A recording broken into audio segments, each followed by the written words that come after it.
तो कसा वळखायचा? वळखायचं सोपं आहे. कोणती वस्तू, अरे भाजी घेत असताना माणूस 10 वेळेस विचार करतो. बाजारामध्ये आता गुजरी भरली होती, मी तिथं उगं थोडा वेळ थांबलो, आल्या बाबा मी तिला फुलंच आलेले आहेत, ही बरोबरच नाही, हिचे पानं थोडे पिवळेच पडलेले आहेत, ही थोडी जरा छोटेच पानं आहे.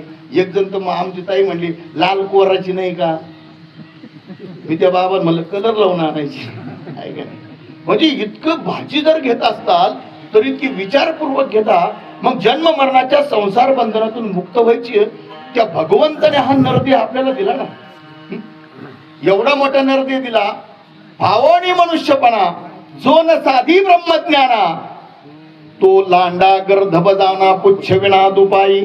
नाथ महाराज भागवतात सांगतात, अरे मनुष्य जन्म मिळून जर ब्रह्मज्ञान साध्य नाही केलं ना, तर त्याचा जन्म वायाला जातो महाराज. नुसता एक जन्म वायाला नाही जात, तर पुन्हा मनुष्य जन्म येईल याची गॅरंटी नाही. पुन्हा मनुष्य जन्म येईल याची गॅरंटी नाही. मग कुत्र्याच्या मांजराच्या कसल्याही जन्माला जावं लागतं महाराज. एखाद दिवस मगरीच्या सापाच्या कुठल्याही जन्माला जावं लागेल, डुकराच्या सुद्धा. किती योन्या बनवल्या भगवंताने, किती खाणी आहेत बाबा? 4 खाणी.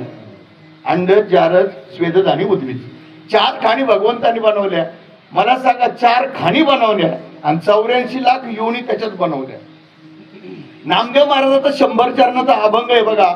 त्या अभंगामध्ये कोणाला किती किती खाणी निर्माण करून, योनी निर्माण करून दिल्या.